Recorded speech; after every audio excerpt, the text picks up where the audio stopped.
29వ రాష్ట్రంగా తెలంగాణ అనేది 2014లో ఏర్పడింది జూన్ 2న. ప్రజెంట్ ఇండియాలో మొత్తం 28 రాష్ట్రాలు, అలానే 8 కేంద్రపాలిత ప్రాంతాలు అనేవి మొత్తం టోటల్గా ఉన్నాయి.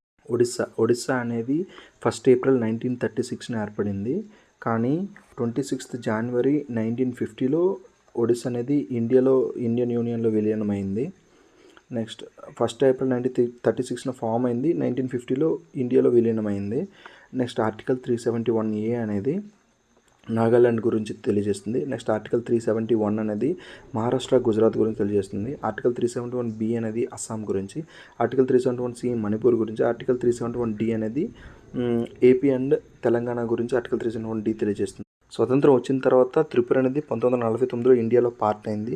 కానీ 1 జూలై 1963న త్రిపురని యూనియన్ టెరిటరీగా డిక్లేర్ చేశారు. తర్వాత 21 జనవరి 1972న త్రిపుర అనేది ఫుల్ స్టేట్హుడ్ స్థాయిని పొందింది. అలానే మేఘాలయ కూడా 21 జాన్ 1972న ఏర్పడింది. నెక్స్ట్ గోవా 30 మే 1987 ఫామ్ అయింది.